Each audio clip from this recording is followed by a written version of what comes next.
আমরা এখন এসকিউএল এর অল্টার কমান্ড নিয়ে কথা বলবো। অল্টার কমান্ড হলো এক ধরনের ডিডিএল বা ডাটা ডেফিনেশন ল্যাঙ্গুয়েজ। অল্টার কমান্ডের সাহায্যে আমরা চাইলে কোনো একটা টেবিলে এক্সট্রা একটা কলাম অ্যাড করতে পারি, কোনো একটা কলামের নাম চেঞ্জ করতে পারি, ইভেন সে কলামের ডেটা টাইপও চেঞ্জ করা পসিবল অল্টার স্টেটমেন্ট বা অল্টার কমান্ডের সাহায্যে। তো আমরা দেখতে পাচ্ছি আমাদের ডেটাবেজে একটা টেবিল আছে, এই টেবিলে টোটাল কলাম আছে 5টা। আমরা যদি এই 5টার পাশে অতিরিক্ত একটা কলাম অ্যাড করতে চাই, যেমন স্টুডেন্টদের ইমেল স্টোর করার জন্য আমি এখানে একটা কলাম অ্যাড করব।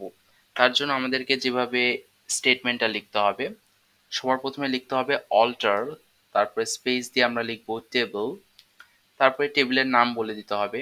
আমরা যেহেতু স্টুডেন্ট ডিবি এই ডেটাবেজে আছি, এখানে একটাই টেবিল আছে, সেই টেবিলটার নাম হলো স্টুডেন্ট ইনফো। আমরা চাচ্ছি একটা কলাম অ্যাড করতে, তো নিচের লাইনে আমরা এভাবে বলে দিতে পারি অ্যাড কলাম। কলামের একটা নাম দিব, কলামের নাম হবে ইমেল। ডেটা টাইপ হিসেবে আমরা এখানে দিব varchar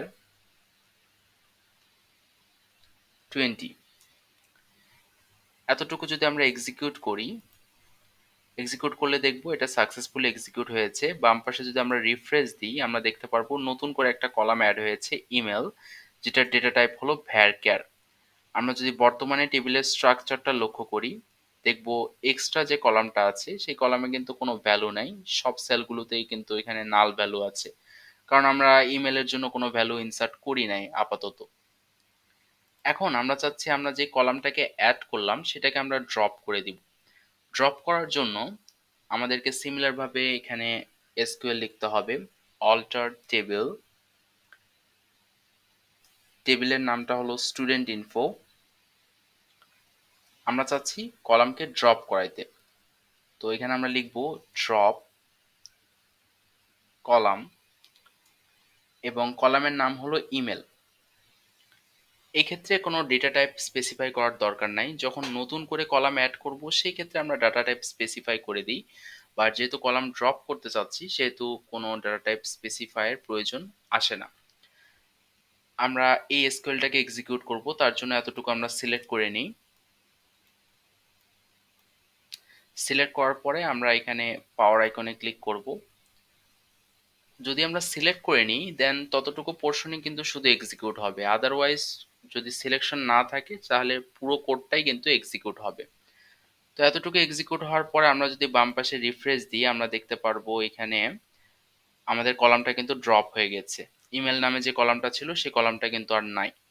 আমরা স্ট্রাকচারটা যদি লক্ষ্য করি, দেখবো ইমেল কিন্তু পুনরায় চলে গেছে। এখন আমরা চাচ্ছি অল্টার টেবিল এই স্টেটমেন্টের সাহায্যে কোনো একটা কলামের ডেটা টাইপকে আমরা পরিবর্তন করব। এখানে রোল যে কলামটা আছে এটা ডেটা টাইপ হলো ইন্টিজার, আমরা চাচ্ছি এটার ডেটা টাইপকে চেঞ্জ করে ভ্যারচার করে দিতে। তো সেটা দেখা যাক কিভাবে করা যায়। সিমিলার ভাবে আমরা লিখবো অল্টার টেবিল, তারপরে টেবিলের নাম আমাদেরকে বলতে হবে, টেবিলের নাম হলো স্টুডেন্ট ইনফো। এখানে আমাদেরকে লিখতে হবে মডিফাই কলাম, আমরা একটা কলামকে মডিফাই করতে চাচ্ছি। তারপরে আমাদেরকে কলামের নাম বলে দিতে হবে, কলামের নামটা হলো রোল। এই কলামকে আমরা মডিফাই করতে চাই, মডিফাই করে আমরা তার ডাটা টাইপটা চেঞ্জ করতে চাই, অর্থাৎ কলামে যে ডেটা টাইপ সেটা হলো ইন্ট, এখন সেটাকে আমি করে দিতে চাই varchar। তো এখানে আমি লিখবো varchar, দিব 50। এইটা দেওয়ার পরে এতটুকুকে যদি আমরা এক্সিকিউট করি, এক্সিকিউট করার পর আমরা যদি বাম পাশে রিফ্রেশ দিই, আমরা দেখতে পারবো রোলের যে ডেটা টাইপ সেটা কিন্তু চেঞ্জ হয়ে গেছে varchar 50। অল্টার টেবিলের আরো কিছু ইউজ আছে, যেমন অল্টার টেবিল এই স্টেটমেন্টের সাহায্যে আমরা চাইলে কোনো একটা কলামের নামও পরিবর্তন করতে পারি। তার জন্য সিমিলার ভাবে আবার আমরা লিখবো অল্টার টেবিল, টেবিলের নাম হলো স্টুডেন্ট ইনফো। আমি চাচ্ছি কলামের নাম পরিবর্তন করতে, তো সেই ক্ষেত্রে এখানে কিওয়ার্ডটা হলো চেঞ্জ কলাম। চেঞ্জ কলামের পরে এখানে দুইটা জিনিস আমাকে মেনশন করে দিতে হবে, ওল্ড কলামের নেম, তারপরে স্পেস দিয়ে নিউ কলামের নেম। ওল্ড কলামের নেম হলো রোল, রোলকে আমি চেঞ্জ করে এটাকে বানাতে চাচ্ছি আইডি। এবং পাশাপাশি আমাকে নিউ কলামের ডেটা টাইপও কিন্তু বলে দিতে হবে। আইডির জন্য ডেটা টাইপ আমি চাই আবার আগেরটা। রোলের জন্য ডেটা টাইপ আছে বর্তমানে ভ্যারকেয়ার, আমি চাচ্ছি আবার এটা ফিরে আগেরটাতে চলে আসবে। ডেটা টাইপটা হবে ইন্টিজার, সেই ক্ষেত্রে আমি এখানে ইন্ট স্পেসিফাই করে দিতে পারি। দেন এতটুকু এসকিউএল যদি আমি এক্সিকিউট করি, আমরা বাম পাশে দেখব আইডির জন্য ডেটা টাইপ হলো ইন্ট। তো এইভাবে আমরা চাইলে অল্টার এই কমান্ডটাকে ইউজ করতে পারি।